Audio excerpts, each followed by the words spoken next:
Gênese no lar. Evangelho das Manhãs, endereçado para o seu coração. O nosso encontro que se caracteriza pela fraternidade cristã, pelo respeito mútuo, pela solidariedade em família e pela caridade, movimento bendito que nos liberta das peias, das imperfeições ilusórias. Agradecemos, Pai, de infinito amor e bondade, pela vida, pela família, pela saúde, pela inteligência, pela mediunidade, pelos dons, pela capacidade de discernimento. Ajuda-nos, Senhor, para que nos movimentemos em busca do encontro divino. Que o encontro desta manhã possa favorecer ao consolo e às terapêuticas que auxiliem na recuperação das mazelas, dos problemas, na recomposição do destino. Gênese no lar, nesta manhã, traz para nós um convite muito especial. Será uma aventura no bem, como eu costumo dizer para vocês, uma vez que o mergulho em si mesmo, que o Evangelho favorece, é um grande desafio para conhecermos uma terra desconhecida e poder cultivá-la, administrá-la, enfim. Hoje é o nosso encontro de número 270. Allan Kardec, na Revista Espírita de 1868, publica uma teoria muito especial, que no grande futuro os homens entenderão a importância da organização da vida e como os números dialogam nesse território. Datas não são coincidentes. Ciclos são caracterizados pela dinâmica da oportunidade do aprendizado. O encontro de hoje de número 270. Então nós temos aqui a dualidade e nós temos também o número 7, que representa os ciclos evolutivos na busca da perfeição. Tema de hoje: clarividência e qualidade. Vamos ver se a gente, ao final, consegue compreendermos o motivo do tema. Nós estamos estudando atualmente o livro A Gênese, Milagres e Predições segundo o Espiritismo, no capítulo Milagres do Evangelho. E hoje nós vamos trabalhar o item 5 e o item 9. O item 5, uma passagem intitulada Dupla Vista. E o item 9, Kardec vai comentar esta e outras passagens que se seguem, e nós vamos pensar apenas uma reflexão em torno do assunto de hoje. Vamos lá. Kardec escolheu uma passagem que está no Evangelho, Mateus 21, de 1 a 7. Vamos viajar no tempo para encontrar Jesus e aquele cenário de aprendizado.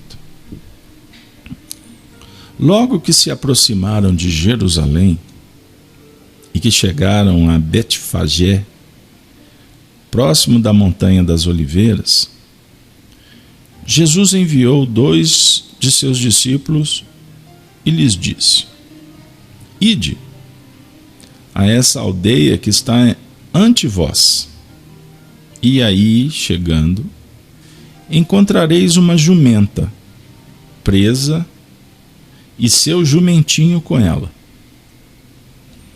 Desamarrai-a, me trazei-os.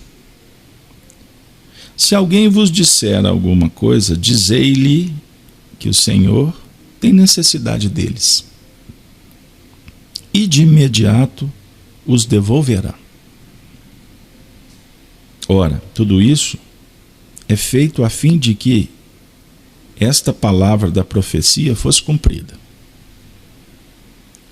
Dizei à filha de Siom: eis aqui vosso rei que vem a vós, cheio de doçura, montado sobre uma asna e sobre um asninho, filho daquela que está sob o jugo. Pois bem, então nós temos uma passagem de Jesus com os discípulos na região da Galileia, quando ele tem uma chamada dupla vista, uma clara evidência. Ele vê ao longe um painel e antecipa para que os discípulos pudessem ir ao encontro, e nesta região específica eles iam encontrar uma jumenta e o seu filhote, seu jumentinho ali. E que eles pudessem trazer pedindo emprestado. E com doçura ele iria utilizar aquela cavalgadura bem ajustada a um contexto de simplicidade popular para entrar na cidade. E nós vamos encontrar aqui Sion, uma região que estava sob o domínio dos romanos. Então era uma circunstância de escravidão. Pois bem, vamos analisar com Kardec esta passagem no item 9 do livro A Gênese, para dar o enfoque para a clara evidência.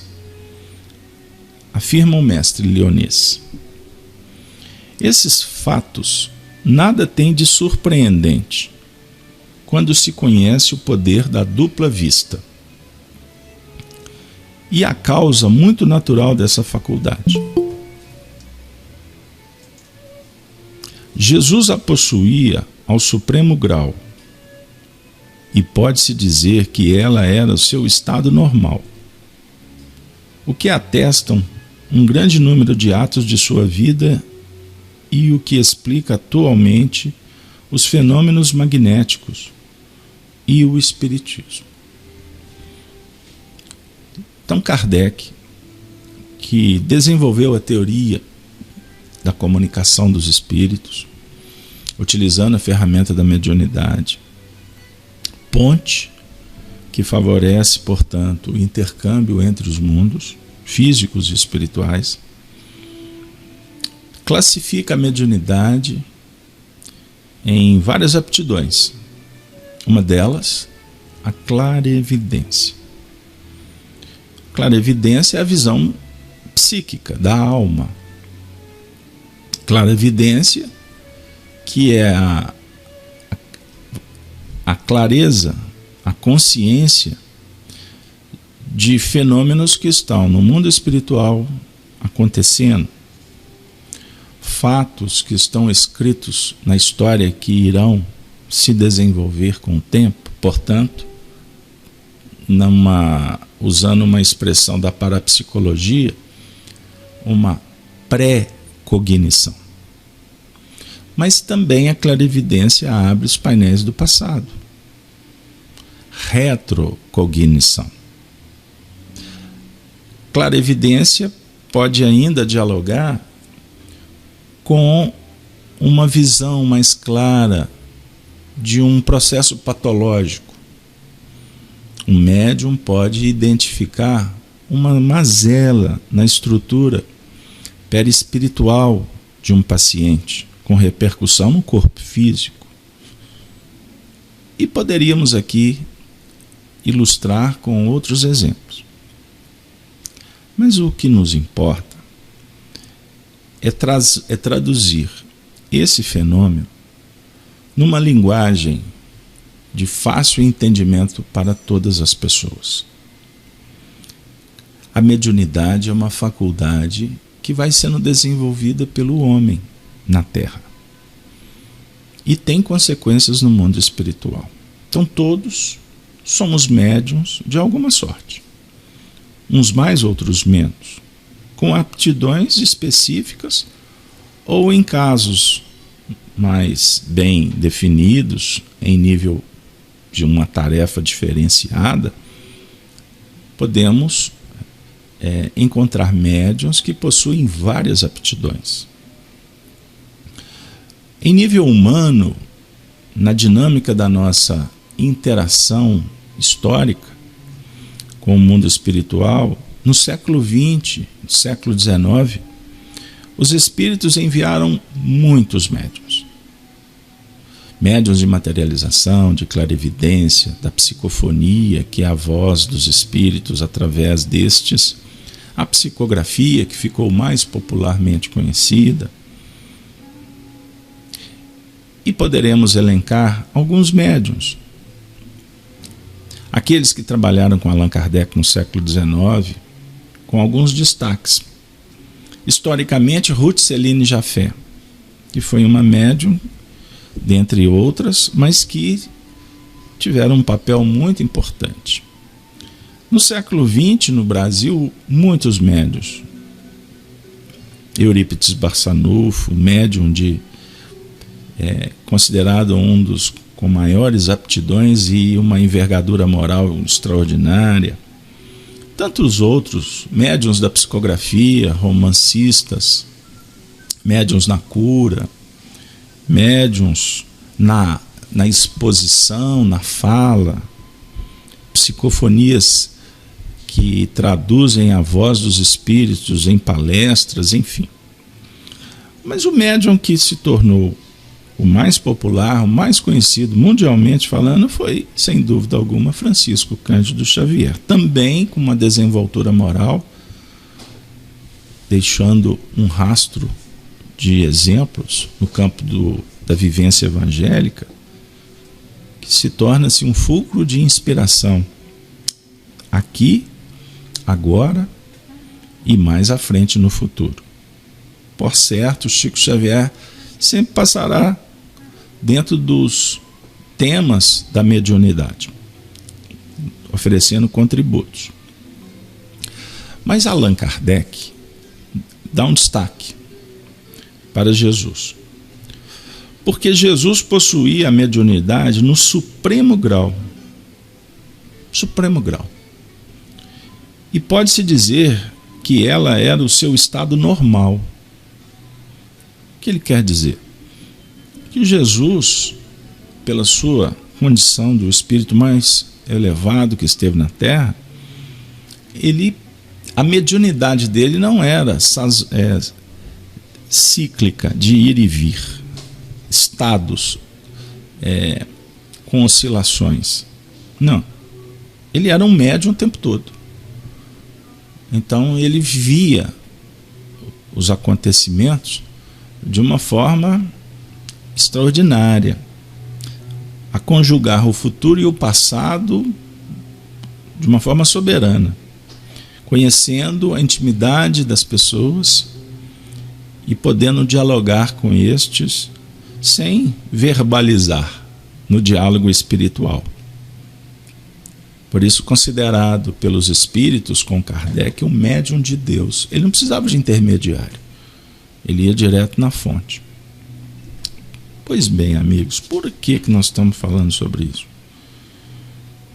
Porque estamos estudando a fenomenologia mediúnica de uma forma clara, simples, inclusive esclarecendo as pessoas que possuem e não se dão conta.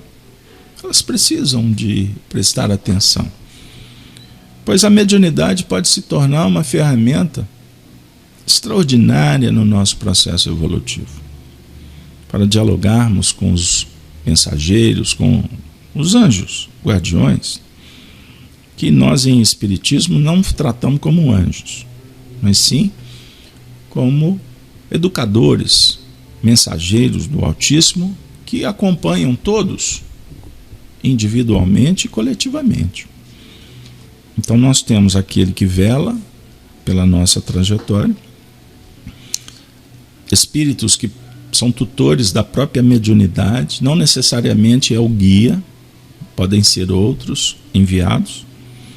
E em nível familiar, coletivo, existem espíritos com a missão de trabalhar com grupos. O que inclusive explica o porquê que nós temos em cada país aquele espírito responsável pela evolução daqueles que reencarnam dentro desse espaço de tempo, dentro do espaço temporal, né, para ser mais preciso. Pois bem, amigos, Kardec deu a essa passagem o título Dupla Vista, Entrada de Jesus em Jerusalém. Agora nós vamos dialogar um pouco sobre o ponto de vista moral, que é o nosso objetivo. Então, sem a pretensão de explorar, esmiuçar demais o texto, mas há alguns aspectos aqui que nos chamam a atenção.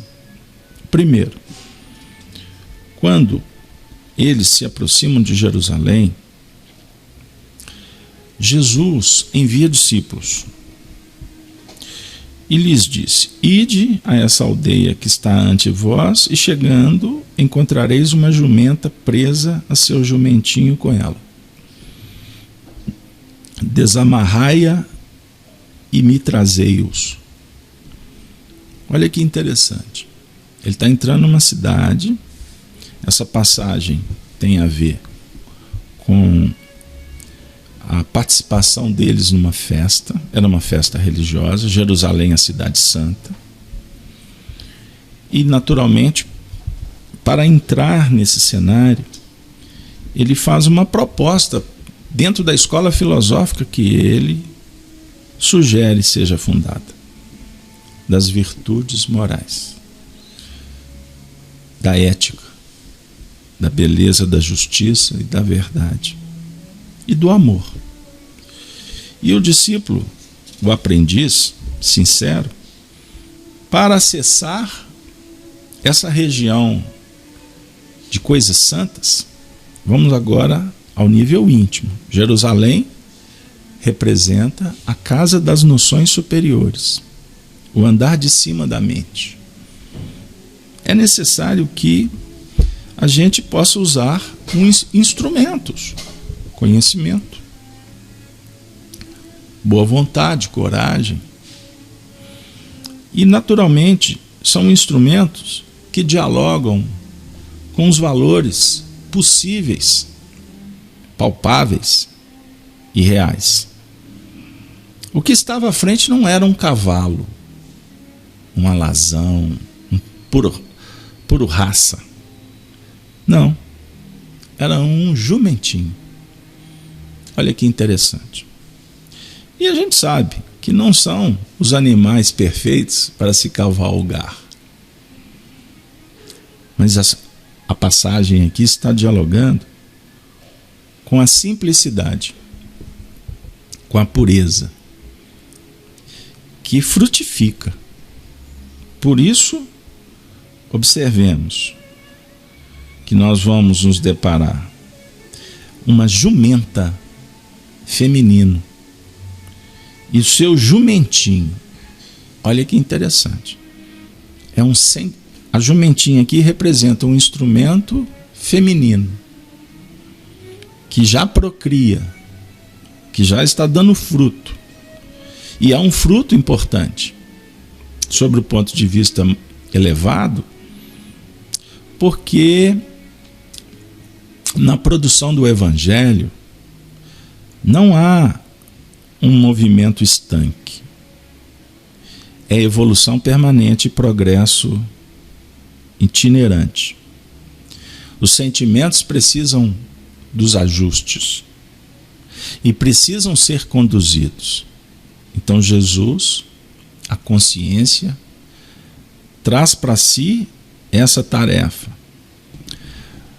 para entrar numa cidade que estava numa condição de uma jurisdição ilusória. Era uma cidade santa, mas era conduzida por homens imperfeitos. religiosos, intelectuais, ou mesmo os romanos que a dominavam militarmente. O interesse era focado na terra, enquanto Jesus adentra para dar um outro sentido, o interesse espiritual. E para se cumprir profecia, a profecia que, em nível de clarividência, antecedeu esse fato, porque o rei iria entrar nessa cidade. Poxa, essa cidade tinha um rei, do ponto de vista humano. César a dominava. Mas tinha os outros reis judeus, tinha os religiosos.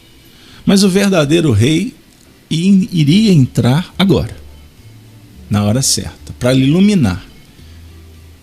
E essa luz iria abalar as estruturas. Nunca mais Jerusalém seria a mesma. Ele entra com doçura, cheio de doçura, montado sobre uma asna e sobre um asnozinho, filho daquela que está sob o jugo. Então, naquele instante, Jerusalém já produzia alguma coisa diferente que não era percebida. Isso sugere uma reflexão, que a verdade, a luz, ela vai naturalmente surgindo, e os homens, quando enganados, vinculados à ilusão, dentro desse princípio que eu acabei citando no início, da dualidade, falando dos números, o número 2 sugere verdade e ilusão. Quando matriculados em busca desta, a verdade, vamos produzindo de uma forma assim tão sutil, e a vida vai se renovando. Em determinados momentos nos motivamos, mas a tendência é que a gente tenha muitas dúvidas, porque o cenário de Jerusalém, enquanto cidade que foi dominada pelos homens, que esqueceram as noções nobres, justas, belas, espiritualizantes, há uma força do sistema para tentar impedir. E foi o que aconteceu historicamente. Então Jesus entrou naquele cenário. Você se recorda? Quando ele foi aclamado pelo povo, ele montado nessa jumentinha. Jesus, filho de Davi, colocaram palmas, acolheram Jesus como um Messias. Era uma festa. É uma festa espiritual que a família judaica se reúne há milênios para comemorar a Páscoa. E Jesus foi recebido por aqueles, muitos que foram curados, outros curiosos, o populacho, que se movimenta com muita facilidade. Basta você ir na rede social e convidar. Venham, venham, vamos fazer um movimento, porque vai haver um comício, vai haver uma passeata. Nos dias atuais seria alguma coisa assim, a gente combina pela rede. Jesus foi reverenciado. O que aconteceu em seguida? Essa luz começou a incomodar demais. Porque essa luz vai mostrar o que a gente não enxergava. Sabe aquela história do quartinho lá da sua casa? Geralmente que a gente não se preocupa muito com a iluminação dele, porque a gente entra muito pouco. Se você colocar um holofote, você vai ver muita sujidade que não era identificada. Então Jesus representa o acender esse holofote. Só que isso se faz de uma forma muito sutil. Não pode agredir. A luz não pode ser quente para queimar. Mas também essa luz não é fria. Fria no sentido de não repercutir. Ela repercute de uma forma doce, serena. E esse movimento que nos visita, de fora para dentro, porque a luz está batendo na nossa janela, não é assim? Você não abriu hoje cedo e o sol penetrou, e você falou assim: olha que dia bonito. Ah, aqui não, aqui está nublado. Ah, mas o dia é o dia. Pode estar chovendo, o dia é o dia. A luz natural é diferente da luz artificial que a gente tem dentro dos ambientes, não é verdade?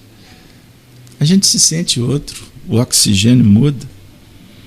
Por isso Jesus disse, e Kardec estudou e ofereceu no capítulo 8º do Evangelho segundo o Espiritismo, a importância da simplicidade e a pureza do coração.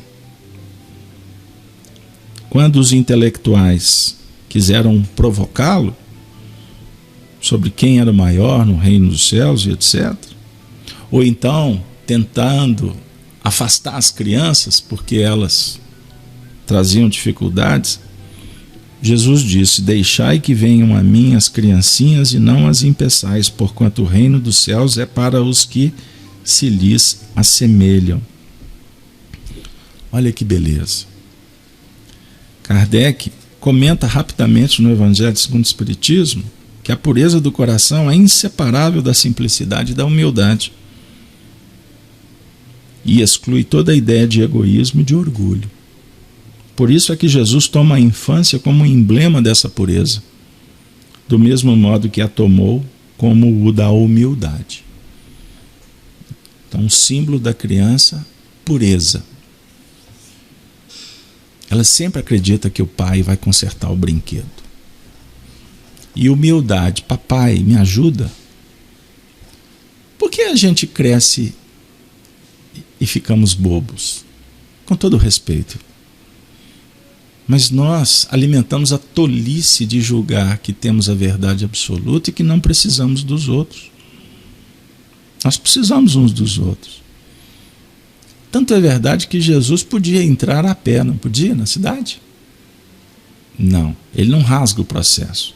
Foi profetizado, então ele respeita a Escritura e a profecia. Ele está enaltecendo um planejamento, que ninguém chega no cume sem um projeto, sem perder os olhos voltados para essa meta, apoiado em princípios, no conhecimento, você não vai chegar lá.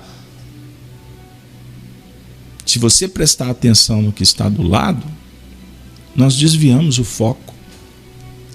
Precisamos aprender que humildade e simplicidade são as bases virtuosas para que a luz se faça.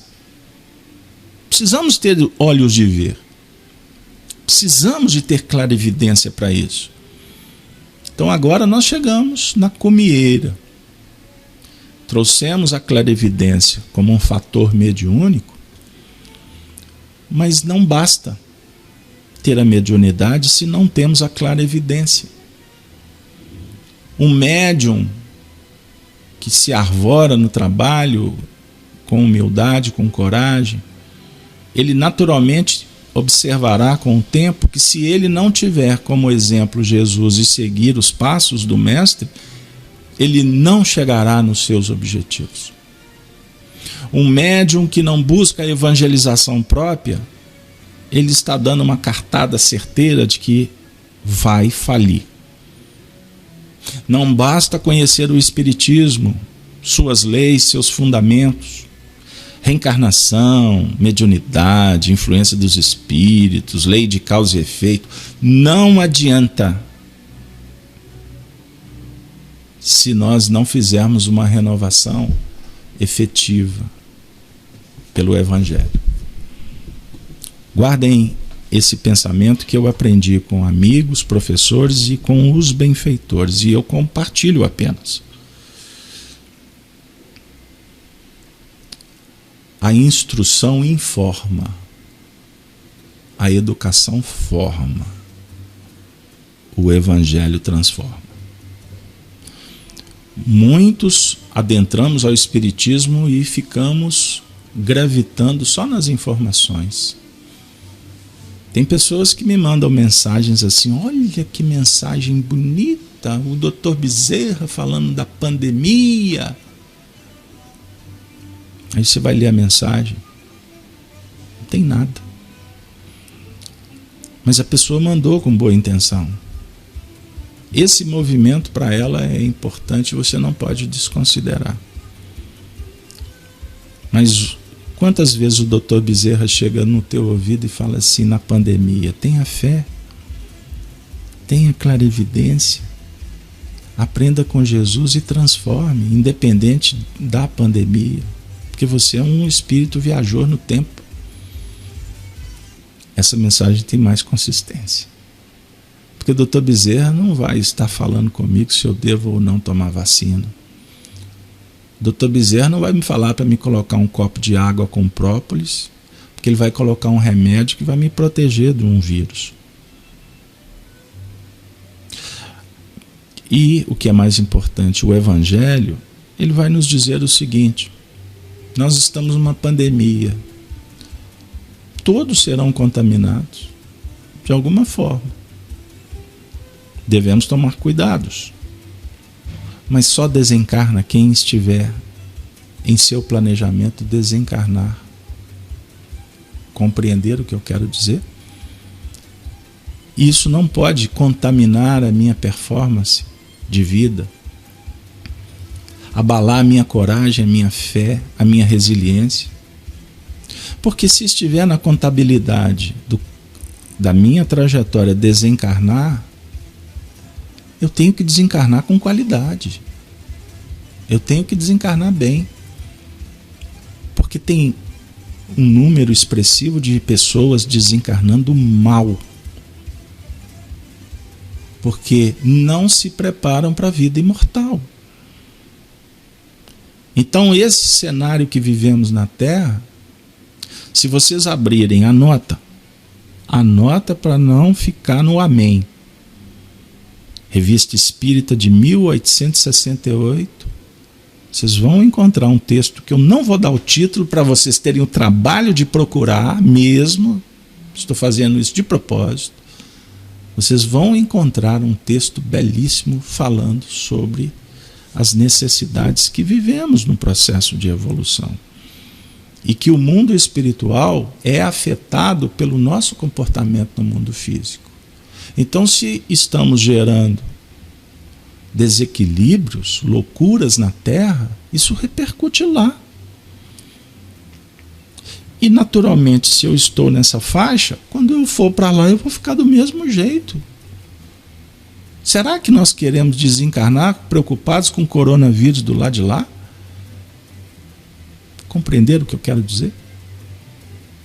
Então, esse chamamento para entrar em Jerusalém e termos clara evidência, ele está dialogando com enfrentar a vida com mais galhardia moral e espiritual. E saiba, ninguém é insubstituível. Se você tiver que ir, outro te substitui aqui. Ah, mas os meus netinhos... Aparece outro vovô. Ah, minha esposa será substituído possivelmente. Ah, não gosto dessa conversa porque ela é minha. Agora mesmo você está dizendo que tem tudo para ser substituído, porque ninguém é de ninguém e pode ser que você esteja precisando de entender essa lição. Então nada melhor do que ser substituído e ter que aceitar depois. Gênese no lar. Dialoga com o coração. Se estamos incomodados, é porque nós precisamos ser balançados. É só isso. É simples assim. Jesus entrou em Jerusalém com doçura, com mansuetude, mas ele disse a verdade. Tem 2000 anos que a gente não quer ouvir e por isso preferimos Barrabás. Por isso o condenamos. Porque a gente não está afim de abrir mão do conforto. Nós não temos predisposição para ir lá na casa da pessoa, falar do evangelho e dar um passe. Porque eu não tenho tempo. Olha que briga quando a mamãe, ou o papai, ou o titi, ou a irmã vai para o hospital. Hoje é seu dia. Nunca é o nosso dia. Nunca a gente está muito afim de abrir mão, de trocar a fralda ou de dar a papinha. É muito cômodo. E se torna um movimento interesseiro quando a gente abre o guarda-roupa e tira um pé de sapato para ajudar alguém que não tem o sapato. E se diz caridoso. Mas se olhar para trás, tem 200 pés de sapato lá dentro. Isso não é abrir mão. Isso é colaborar. Eu estou falando de abrir mão, é abrir para ceder, para desarticular o interesse pessoal. Clarevidência é um fenômeno extraordinário. Por isso Emmanuel, no livro Palavras de Vida Eterna, diz assim: olhos, se os teus olhos forem bons, todo o teu corpo terá luz. Olhos, patrimônio de todos. Encontramos, porém, olhos diferentes em todos os lugares.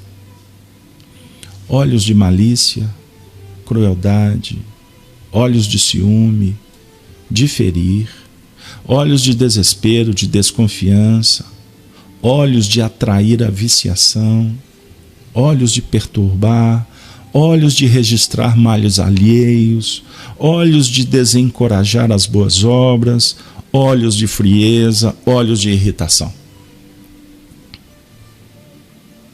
Minha amiga, meu irmão, se aspiras, no entanto, a enobrecer os recursos da visão,